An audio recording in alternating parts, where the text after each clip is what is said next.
It's strategy week here at Wild. It's my favourite week of the year because I am extremely strategically minded. For me, that means I'm acutely anxious. And so forever planning for the future.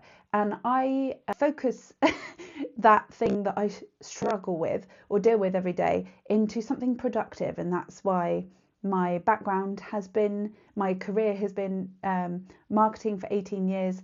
It's how I managed to start and run businesses. It's a strength, I suppose. Now, last week I shared something quite vulnerable. I've practiced vulnerability, and I shared the fact that I'd hit some really big goals from last year's strategy, 24-25 strategy, which this time last year I wrote a plan connected to the objectives, my goals, key messages, attached the activity to each of the objectives, and I achieved them. But we need some context to that. There's a hell of a lot of hard work in there and a bit of nuance too. So I just wanted to give a bit of background. First part of the background. So let's start with the turnover. I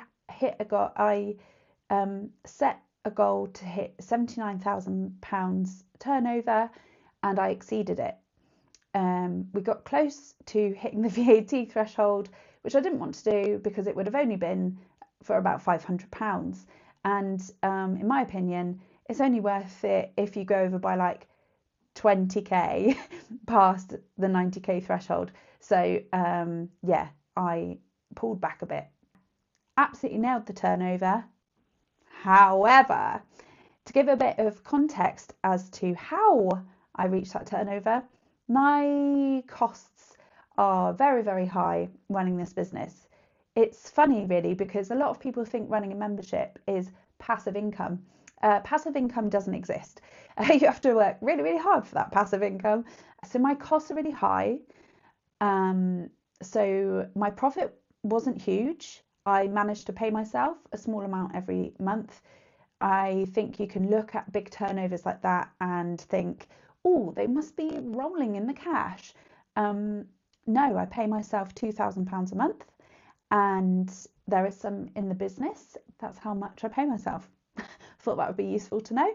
The other thing, the bits that you need to know about why my turnover increased, is that part of my old business came into Wild, and so that bumped up the monthly turnover for a bit. Yeah, and I'm not going to go through my whole strategy, but I did create some new opportunities, some new products, as you would call them, some new things that people paid for because they were useful to them. Because I recognised problems and challenges and provided the solutions to those, which is essentially a business, of course, as we know. So I just thought it would be useful to give some context. And I was going to write the newsletter to follow up, which this is part of, but I really also wanted to share it from, hear it from the horse's mouth. Is that the right phrase? Don't know. On paper, and I'm not taking away any of the celebration because I absolutely nailed it and I'm very proud of myself. I've been working at this for 6 years. Wild is 6 years old, and for a lot of that time I didn't take any money out of the business. I've worked really, really hard. I will continue to work really hard, which is why this is strategy week and I'm creating the 25-26 strategy, which is going to be an interesting process, and I'm going to film that as well because already I've made some discoveries that are going to potentially change the game, but more on that later. When someone says their turnover is massive, you don't know what that means. We need to talk about profit margins. We need to talk about how much profit we're making. If we're going to be transparent about numbers, you don't have to talk about numbers at all. But I wanted to celebrate that, but then I wanted to also provide some context. I just feel so excited to share this part of the business with you. So I really hope that it's interesting. But the plan is, and I normally do it like this, over the course of 24 hours, I have half a day to kind of evaluate last year's strategy and look at the objectives, see if they still stand, think about our values, key messages, and the structure of the business and kind of pull it apart and see what's working, what isn't.